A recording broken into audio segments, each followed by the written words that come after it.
दोस्तों आज के इस लेक्चर में हम थोड़ा सा और डीप जाने लगे हैं पाइथन अंडरस्टैंडिंग में। और पाइथन अंडरस्टैंडिंग का सबसे इंपॉर्टेंट, सबसे क्रूशल और सबसे पहला कॉन्सेप्ट जो है वो है वेरिएबल। वेरिएबल्स की डेफिनेशन को समझने के लिए आप यूँ समझिए, जैसे आप एक जूते की दुकान पे जाते हैं ना जूता लेने के लिए, तो आप दुकानदार को कहते हैं कि मुझे 38 नंबर का जो है जूता वो पूरा आता है। तो वो दुकानदार को कहता है छोटे 38 नंबर वाला डब्बा ले आ। तो वो जो डब्बा है बेसिकली जिसके अंदर आपका जूता रखा हुआ है, उस डब्बे को वेरिएबल कहते हैं। ठीक है, तो वेरिएबल जो है वो यूं समझ लीजिए, आप किसी भी वैल्यू को असाइन करके उसको एक नाम देते हैं पाइथन के अंदर। ठीक है, तो जब भी आपको कोई कन्फ्यूजन हो तो आप वो डब्बे की मिसाल अपने जहन में रख लीजिएगा। अब वेरिएबल को डिफाइन करने का तरीका आसान है, लेकिन इसके चार नो नोज हैं, बिग नो नोज। उन चार नो नोज की ये खसूसियत है कि सबसे पहले तो आपने जब भी कोई वेरिएबल डिफाइन करना है ना, उसके अंदर स्पेसेस नहीं देनी। मैं इसको क्लियर कर देता हूँ और हम पाइथन कंसोल को ओपन करते हैं। मिसाल के तौर पे यहाँ पे मैं वेरिएबल डिफाइन करता हूँ और उसका नाम रखता हूँ माई स्पेस वेरिएबल। ये वैलिड वेरिएबल नेम नहीं है, is equal to let's say 10। ये वैलिड वेरिएबल नेम नहीं है। ठीक है, स्पेसेस नहीं होनी चाहिए। आप ये देखेंगे मुझे एरर आ रहा है। एक दूसरी चीज़ है कि इन वेरिएबल के शुरू में कोई नंबर नहीं होना चाहिए। मिसाल के तौर पे 12 variable is equal to 10। No, this is also a big no, this is an error. तीसरी चीज़, एक बिल्ट इन फंक्शन नहीं होना चाहिए। मिसाल के तौर पे मैं कहता हूँ INT integer is equal to 10। Int basically एक बिल्ट इन फंक्शन है जो कि पाइथन के अंदर ऑलरेडी डिफाइंड है।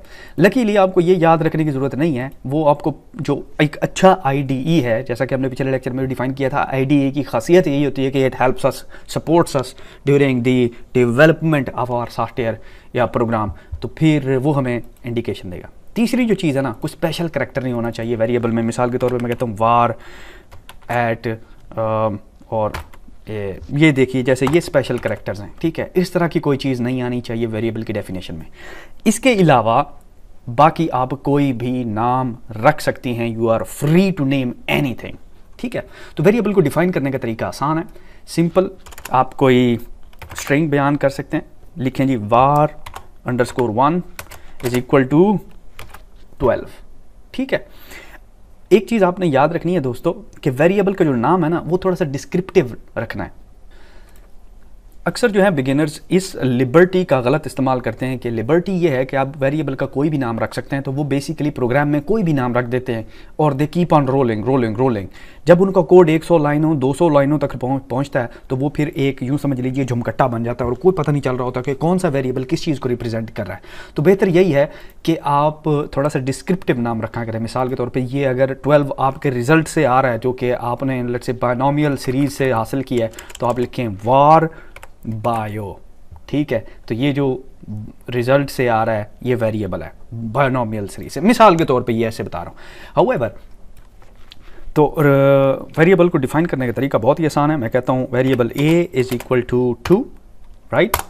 अगर मैं यहाँ पे इंटर करता हूँ तो अब a को वैल्यू असाइन होगी। अगर मैं यहाँ पे a लिखता हूँ तो 2 वैल्यू आपके सामने। अगर मैं कहता हूँ b इज इक्वल टू एक स्ट्रिंग दिस, इंटर करता हूँ, b को अगर प्रेस करता हूँ तो दिस एक स्ट्रिंग शो हो जाती है। तो इंटरेस्टिंग बात यह है कि हम वेरिएबल को स्ट्रिंग, इंटीजर, फ्लोट, कोई भी डेटा टाइप असाइन कर सकते हैं, जो कि हमने पिछले लेक्चर में देखा था। एक और इंटरेस्टिंग बात मैं आपको बता दूं कि जो पाइथन है वो डायनामिकली टाइप्ड है। ठीक है, डायनामिकली टाइप्ड का मतलब ये है, मैं आपको एक एग्जाम्पल देने लगा। मिसाल के तौर पर मैं कहता हूँ a is equal to 2, right. a को ऑलरेडी वहां पे एक वैल्यू असाइन हुई है। ठीक है, दोबारा जाता हूं, a is equal to 2। Basically error था मेरा कि मैंने स्पेस दी थी, a आ गया। ठीक है, अब मैं इसी a को एक स्ट्रिंग भी असाइन कर सकता हूं और उस स्ट्रिंग का नाम रख देता हूं 2।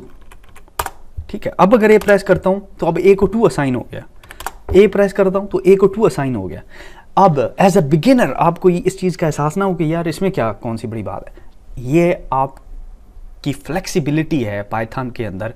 अदरवाइज इन जावा या दूसरी प्रोग्रामिंग में यहाँ पे आपको स्पेसिफिकली डिफाइन करना पड़ता कि ये इंटीजर है और ये स्ट्रिंग वैल्यू मैं एक वेरिएबल को असाइन कर रहा हूँ।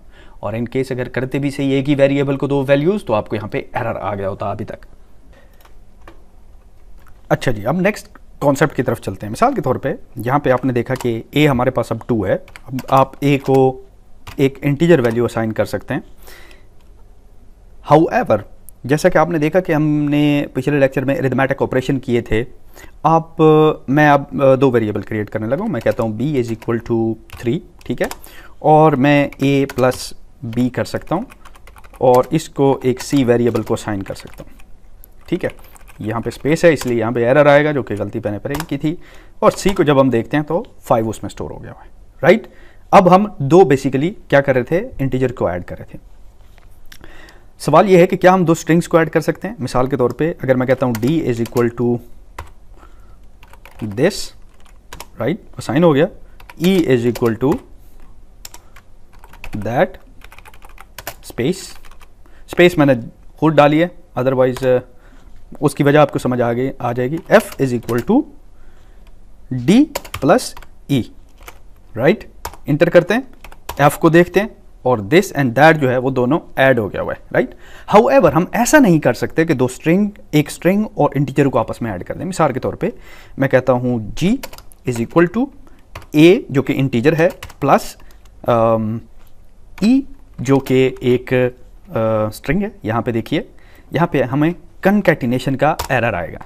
देखिए यहाँ पे हमारे पास एक एरर आया, उसकी वजह ये है कि एक इंटीजर है दूसरी स्ट्रिंग है, तो इसको ऐड नहीं कर सकते। हाउएवर आपने देखा था कि इसका एक तरीका था कि हम इसको इंट फंक्शन लगा के इंट में कन्वर्ट करके अब हम इसको ऐड कर सकते हैं, ठीक है। अब देखिए, सॉरी, str फंक्शन लगा के हम इसको स्ट्रिंग में कन्वर्ट करके str, right, now we can do it g, और अब 2 और दैट जो है वो ऐड हो गया हुआ है, राइट। अब हम अगला कॉन्सेप्ट को एक्सप्लोर करते हैं। अगला कॉन्सेप्ट ये है कि हम एक ही वेरिएबल को रेफर करके उसी वेरिएबल को वैल्यू असाइन कर सकते हैं। मिसाल के तौर पे यहाँ पे मैं कहता हूँ a वेरिएबल जो है वो हमारा अब तो स्ट्रिंग बना हुआ है, तो मैं b ले लेता हूँ क्योंकि b हमारा 3 है, राइट। b हमारा 3 है, राइट। तो मैं कहता हूँ b, okay, b is equal to b plus b। असल में ये कर रहा हूँ मैं कि b के अंदर b को ऐड करो और वो b को असाइन कर दो। तो क्या ये पॉसिबल है पाइथन में? Yes, it's quite possible. b का रिजल्ट अगर देखें तो 6 हो गया, क्योंकि 3 प्लस 3 6 हो गया, ठीक है। अब हम टाइप फंक्शन को देखते हैं। Very interesting. उसकी वजह यह है कि टाइप फंक्शन जो है हमें डेटा टाइप्स बताता है। मिसाल के तौर पे मैं कहता हूँ टाइप, किसकी टाइप? ए की टाइप बताओ। वो कहता है ये क्लास इंटीजर है।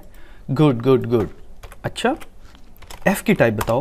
वो कहता है ये क्लास स्ट्रिंग है, ठीक है। तो आप किसी भी वेरिएबल की टाइप इस तरह पता कर सकते हैं। चलिए हम यहाँ पे अपना एक लेक्चर क्लोज करते हैं, लेकिन उससे पहले एक छोटी सी एग्जांपल सॉल्व करते हैं वेरिएबल के नाम से। मिसाल के तौर पे मैं कहता हूँ माई टोटल मार्क्स, ठीक है। परसेंटेज हम निकाल रहे हैं कि कितनी परसेंटेज ऑब्टेन की हमने, 30, राइट। और माई मार्क्स और 32, राइट।